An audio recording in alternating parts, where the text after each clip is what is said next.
Hi everyone, my name is Miriam and I'm a student of European Legal Studies at the University of Turin. I studied law during my bachelor degree, so I can say that I have a legal background. Personally, the first thing that I noticed when I started following the Transitional Justice course was its dynamic approach. It is a subject that provides practical help to victims and which contributes to the creation of a more peaceful world. The methodology used during the course is the so-called project-based learning, which implies the active participation of students. This means that students are asked to discuss, think and elaborate the topics presented during classes.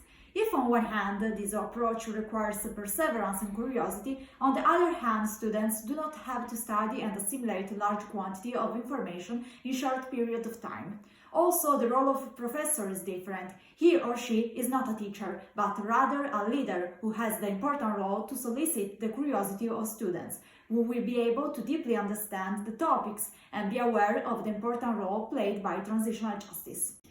In order to provide you with a clear overview of transitional justice, I decided to organize my speech following a specific structure, which answers to four main questions: what, when, why, and how. So let's get started. What is transitional justice? Transitional justice is a response to a systematic violation of human rights. The main purpose is the recognition of this violation and the promotion of reconciliation, peace and democracy within the affected territories. We can consider the transitional justice as an hybrid subject, mainly based on three interconnected elements: active violation, transition process and long-term solution. So let's explore these elements. Active violation. Active violation of human rights are usually committed by government regimes and, in general, by other human beings. This period is followed by an intermediary stage, where violation ended.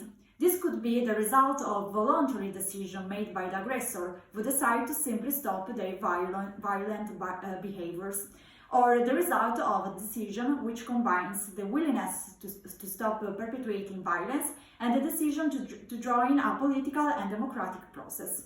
The so-called transitional process is a relevant step of transitional justice, and as it's possible to understand from the name, it determines a real transition from a period of human rights violation to a period of recognition and protection of human rights. Clearly, the violations suffered by people persist in their mind, creating a sort of latent memory of those traumatic events. This is a crucial aspect because people have the opportunity to testify what happened and ask for the recognition of the committed crimes and long-term solutions such as lasting peace, coexistence and democracy in order to avoid the repetition of these traumatic events. The second question is when. So, when transitional justice takes place? The response to systematic violation can take place immediately after the transitional process, or in some cases it may take place over many years. Basically, this depends on the society and on its evolution throughout the years. This is mainly because people who suffered violation are afraid to tell their stories because of the stigma associated to some events, for instance, rape or sexual assault. Many others are not able to tell what happened because of the pain they feel in remembering those events. Thus, all these elements together can contribute to the delay in providing justice. Why? Looking at the purpose of transitional justice, we can identify three main categories. First one, restore dignity of those who suffered violation. Second one, assure an equal and fair coexistence of the individuals within the society. And the third one, ask forgiveness, which is a moral task of transitional justice. However, how can this task be achieved? Well, each one of these objectives can be accomplished by using different models of transitional justice. I believe that this aspect underlines the multilateral approach of transitional justice, which deals with different kinds of human violation and which result in different application of models. This is because the concept of justice is not something static, rather than an evolving one, which reflects social construction and the needs of those who suffered violations. Now we go on by analyzing the models. As said before, different models of transitional justice exist. In particular, we have the punitive or retributive model, the truth and reconciliation, forgiveness and oblivion, and the last one, mixed model. Starting from the first model, which is the punitive or retributive model, the main characteristic is that we have formal organs, which are large international courts. Their objective is to judge massive human rights violations, such as one which took place during the Second World War. The main purpose is to punish who committed massive human rights violation, and no door is left open for pacification or future coexistence. So I believe that this model is not based on the purpose to educate who committed those crimes, rather than to just sanction, punish the aggressors. As said before, without education, a future coexistence is not possible. However, this is not a goal that this model wants to achieve. Then we have the second model, which is truth and reconciliation model. This model is characterized by organs which are called truth commissions, with aim to restore dignity among victims and reach social pacification. Victims play a central role because they are called to tell to the Commission what happened. This is a very painful task, which requires a lot of sacrifice by both victims and Commission. The essential elements of this model are the request for forgiveness by those who committed the crimes and the application of an absolute guarantee that the violent behavior will be stopped. Now we move on by analyzing the most criticized model, forgiveness and oblivion. This model is characterized by the impossibility to punish the perpetrators because they are those who started the transition process. In particular, this model applies in post-conflicts when there is not a clear distinction between winners and losers.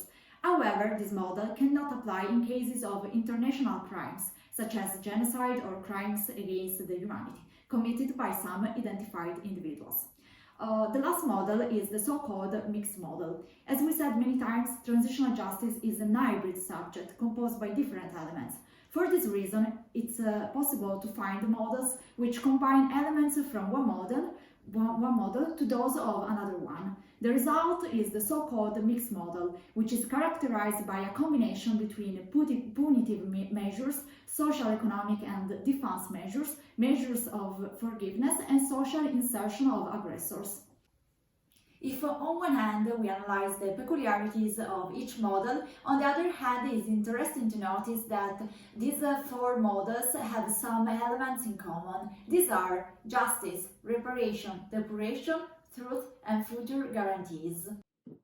Starting from justice, in order to provide justice, it is important to separate victims from perpetrators. In particular, aggressor can be classified within two main groups: institutional and non-institutional aggressors. The main difference is that institutional aggressors refers to violence perpetrated by states, such as the case of apartheid in South Africa, while non-institutional aggressors refers to crime committed by armed groups and individuals who are not linked to institutions, such as the case of the groups which operates in the Republic of Congo. The second element is reparation. Reparation focuses on victims, and the main purpose is to address the suffering of these people. There are 5 formal categories of reparations: restitution, compensation, which can be financial or symbolic, rehabilitation, satisfaction, and guarantees of non-repetition. The third element is depuration. With depuration, there is an agreement on the limit of transitional justice. However, pardon or amnesty are not possible for international crimes such as genocide, crimes against humanity. The fourth element is truth. Truth is essential to enlighten what happened.